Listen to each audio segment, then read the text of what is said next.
Assalamualaikum warahmatullahi wabarakatuh. Halo anak-anak, apa kabar?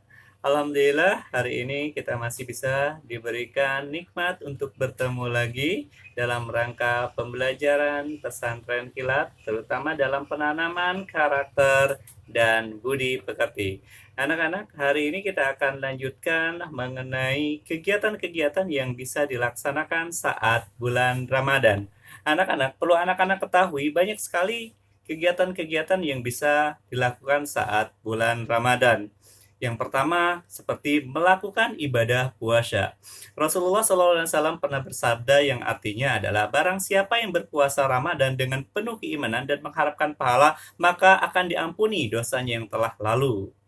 Yang kedua adalah melakukan salat malam atau salat tarawih. Rasulullah SAW bersabda yang artinya barang siapa yang salat malam di bulan Ramadan dengan penuh keimanan dan mengharapkan pahala, maka akan diampuni dosa yang telah lalu. Selanjutnya adalah memperbanyak bersedekah dan kedermawanan seperti memberi makan fakir miskin, membantu orang yang membutuhkan, memberi orang yang berpuasa saat berbuka, dan lain sebagainya.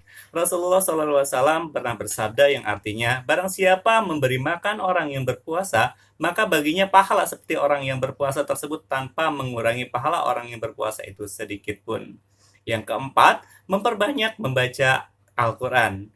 Bulan Ramadan adalah bulan Al-Quran karena pada bulan Ramadan Al-Quran pertama kali diturunkan. Seperti firman Allah Subhanahu wa taala yang artinya adalah bulan Ramadan adalah bulan yang di dalamnya diturunkan Al-Quran sebagai petunjuk bagi manusia.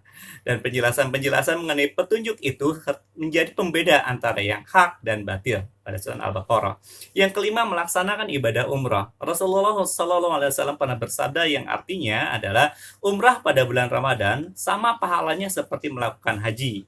Melakukan itikaf di masjid. Yang keenam, dari Aisyah radhiyallahu anha, beliau mengisahkan bahwa sesungguhnya Rasulullah SAW melakukan itikaf di 10 hari Ramadan terakhir, sehingga Allah Subhanahu wa taala mewafatkan beliau. Kemudian para istri beliau juga sepeninggal beliau melakukan iktikaf. Yang ketujuh adalah mencari keutamaan Lailatul Qadar dengan bersungguh-sungguh dalam beribadah.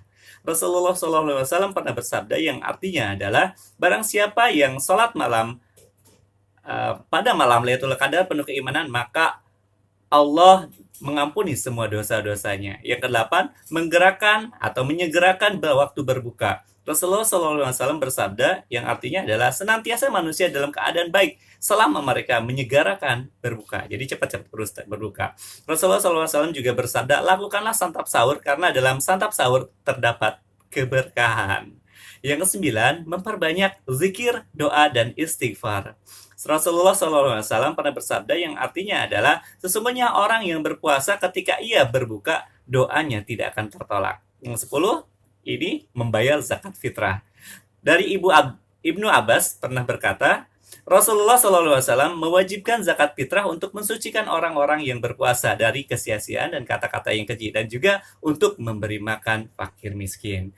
Anak-anak, barang siapa yang menunaikan zakat sebelum hari raya Idul Fitri, maka zakatnya diterima. Dan barang siapa yang menunaikan setelah sholat, maka hanya menjadi sedekah biasa. Anak-anak, banyak sekali ternyata amalan-amalan yang bisa kita lakukan saat bulan puasa ini. Nah, tadi ada 10 amalan, kalian catat, kalian pahami, dan sekali lagi, perbanyak ibadah di bulan Ramadan. Terima kasih dari Bapak. Assalamualaikum warahmatullahi wabarakatuh, dan jadi anak yang soleh dan soleha.